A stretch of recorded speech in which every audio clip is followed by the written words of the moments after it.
அன்பு மகள் சேனல் பார்த்துட்டு இருக்க எல்லாருக்கும் வணக்கம். இன்னைக்கு என்ன டாபிக் பார்க்க போறோம்னா, பூ கட்ட தெரியாதவங்களும் இவ்வளோ அழகான பூ எப்படி கட்டலான்னு தான் பார்க்க போறோம். நம்ம சேனலை ஃபர்ஸ்ட் டைம் பார்க்குறீங்கன்னா சப்ஸ்கிரைப் பண்ணாதவங்க சப்ஸ்கிரைப் பண்ணிடுங்க. பக்கத்தில் இருக்க பெல் பட்டனையும் ப்ரெஸ் பண்ணிடுங்க. நான் நெக்ஸ்ட் போடுற வீடியோ உங்களுக்கு நோட்டிஃபிகேஷனில் வரும். பூ கட்ட ஸ்டார்ட் பண்ணிடலாம். இதோட நேம் வந்து உள்ளன் நூல். உங்ககிட்ட இல்லைன்னா வேறு எந்த நூல் இருந்தாலும் நீங்கள் எடுத்துக்கலாம். நூலை இந்த மாதிரி கம்பிக்குள்ளே விட்டு எடுத்துக்கோங்க. எந்த அளவுக்கு நமக்கு பூ கட்ட போகிறோமோ அந்தளவுக்கு நூல் எடுத்துகிட்டு பேலன்ஸை வந்து கட் பண்ணிடலாம். நீங்கள் இந்த கம்பியில் தான் இந்த மாதிரி பண்ணணும்னு கிடையாது. சேரோட கால், கட்டிலோட கால், இல்லை ஜன்னல் அதில் கூட இந்த மாதிரி செய்யலாம். ஒரு சைடு நம்மளுக்கு grip வேணும், இன்னொரு சைடில் நாட் போட போகிறோம். 3 நூலோட முனையையும் சேர்த்து நம்ம நாட் போட போகிறோம். இந்த நாட்டில் இருந்து தான் நம்ம பூ கட்டுறதுக்கு ஸ்டார்ட் பண்ண போகிறோம். கட்டை விரலையும் நடு விரலையும் சேர்த்து ஒரு எண்டு பிடிச்சிக்கிட்டேன். ஆள்காட்டி விரலால் இன்ட்டு மாதிரி போட்டுட்டு இந்த எண்டை கீழ்ப்பக்கமாக விட்டு மேல் பக்கம் அந்த 3 நூலையும் பிடிச்சி இழுக்க போகிறோம். இப்போ வந்து நம்மளுக்கு நாட் விழுந்துடும். இதே மாதிரி டைட்டாக நாட் போட்டுக்கோங்க. ஃபஸ்ட்டு நம்ம எடுத்த நூலோட அளவை விட 2 மடங்கும் அதை விட கொஞ்சம் எக்ஸ்ட்ராவும் விட்டு நூல் கட் பண்ணிக்கோங்க.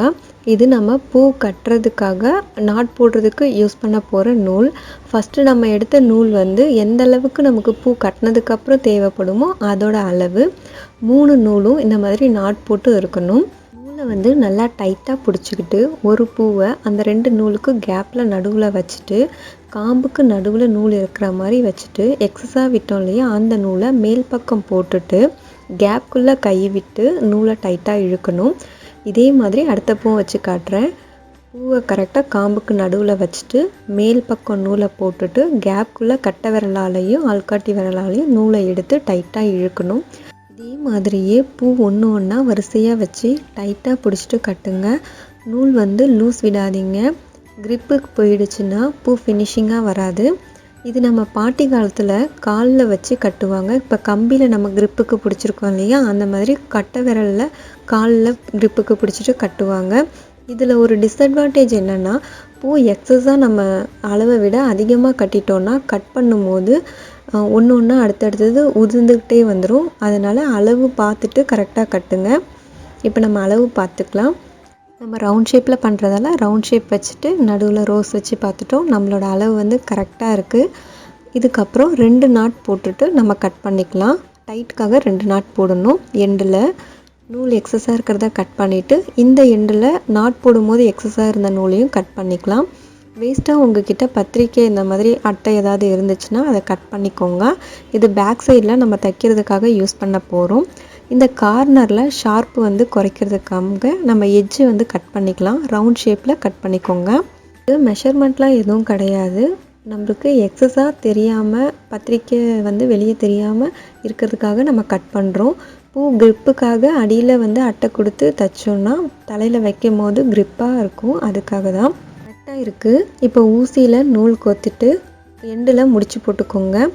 இன்விடேஷன் அட்டையையும் இந்த ரவுண்ட் பூவையும் வச்சு நம்ம தைக்க போகிறோம். கீழ்ப்பக்கம் ஊசியால் குத்தி எடுத்துக்கோங்க. ஃபஸ்ட்டு ஸ்டார்டிங் இருக்கு இல்லையா, அந்த இடத்துல குத்தி எடுத்துக்கலாம். பூ மேலே குத்தக்கூடாது. எப்பவுமே பூக்கு பக்கத்தில் கேப் இருக்குல்ல, அந்த இடத்துல குத்தி எடுத்துக்கோங்க. 2 பூவை தள்ளிட்டு நம்ம உள்ள நூலில் கட்டியிருக்கோம்ல, அதுக்கு மேலே உள்ள கேப்பில் குத்திக்கோங்க. குத்திட்டு கீழ்ப்பக்கம் இழுத்துருங்க. ஒரு 4 பூ இல்லை 5 பூவை தள்ளி மறுபடியும் கீழ்ப்பக்கம் குத்தி எடுத்துட்டு உள்ள நூலில் கட்டியிருக்கிறதுக்கு பக்கத்தில் கேப்பில் 2 பூ தள்ளி மேல் பக்கம் குத்தி கீழ்ப்பக்கம் எடுத்துக்கலாம். எப்பவுமே பூ மேலே ஊசியால் குத்தாதீங்க. அந்த மாதிரி குத்துனீங்கன்னா சீக்கிரத்தில் பூ வந்து வாடிடும். இதே மாதிரியே நம்ம ஃபுல்லாகவே தைச்சிக்கலாம். ரவுண்ட் ஷேப்பில் கையால் பிடிச்சிக்கோங்க. நவுத்திட்டிங்கன்னா ஷேப் வந்து மாறிடும். அதனால் ரவுண்ட் ஷேப்பில் பிடிச்சிக்கிட்டிங்கன்னா உங்களுக்கு ஈஸியாக இருக்கும். 2 சைடோட எண்டையும் சேர்த்து நம்ம தைச்சிக்கலாம். அப்போ தான் நகராமல் இருக்கும், கேப் விழாமலும் இருக்கும். இதே மாதிரியே 7 வில்லை பெரிய சைஸ்லேருந்து சின்ன சைஸ் வரைக்கும் ரெடி பண்ணி நீட்டாக ஜடை பின்னி கல்யாணத்துக்கு இல்லை வளகாப்பு இல்லை டான்ஸ் ஃபங்க்ஷனில் ஏதாவது குழந்தைங்க பார்ட்டிசிபேட் பண்ணியிருக்காங்கன்னா இந்த மாதிரி ரெடி பண்ணி நீங்களே செய்யலாம். ரொம்ப அழகாக இருக்கும் பார்க்குறதுக்கு. கீழ் பக்கத்தில் முடிச்சு போட்டுக்கோங்க. ஒரு முடிச்சு போட்டுட்டு நம்ம இப்போ ரோஸோட காம்பை கட் பண்ணி நடுவில் வச்சு தைக்க போகிறோம். ரோஸோட காம்பை நல்லா ஒட்டை கட் பண்ணிவிடுங்க. கொஞ்சம் காம்பு தூக்கிட்டு இருந்துச்சுன்னா பூ வந்து மேலே தூக்கிட்டு இருக்க மாதிரி இருக்கும். கட் பண்ணிவிட்டு நடுவில் வச்சுட்டு சென்டரில் அதே மாதிரியே ஊசியால் குத்தி எடுத்துட்டு பேக் சைடில் முடிச்சு போட்டுக்கலாம். ரொம்ப ஈஸியாக பூக்கட்ட தெரியாதவங்க கூட இந்த பூவை கட்டிடலாம். பார்க்கும்போது உங்களுக்கே ரொம்ப ஈஸியாக இருக்குல்ல? இதை நீங்கள் ட்ரை பண்ணி பாருங்கள். போகிறவங்க, காலேஜுக்கு போகிறவங்க, ஸ்கூல் படிக்கிறவங்கெல்லாம் ஒன்று மட்டும் வச்சோம்னா அழகாக இருக்கும். இதே நீங்கள் டான்ஸ் ஆடுற பசங்களுக்கெலாம் மேக்கப் பண்ணுறீங்க அப்படின்னா நீட்டாக ஜடை பின்னி நீட்டாக நிறைய வச்சோம்னா இன்னும் நல்லாயிருக்கும். கல்யாணத்துக்கு வளைகாப்புக்கெலாம் நீங்கள் வெளியே ஆர்டர் கொடுக்காம இதே மாதிரி நீங்கள் வீட்டிலையே செஞ்சுக்கலாம். எவ்வளோ அழகாக இருக்குது பாருங்கள். பேக் சைடில் நூலில் இந்த மாதிரி ஹேர் பின் குத்திக்கலாம். அப்படி இல்லைன்னா சேஃப்டி பின்னை நூலில் இந்த மாதிரி குத்தி எடுத்துட்டு முடியோடு சேர்த்து சேஃப்டி பின்னில் போட்டுக்கலாம். அழகாக இருக்கும். உங்களுக்கு பிடிச்சிருந்தா லைக் பண்ணுங்கள், ஷேர் பண்ணுங்கள். இருப்பதை வைத்து இன்பமாக வாழலாம். தேங்க்யூ.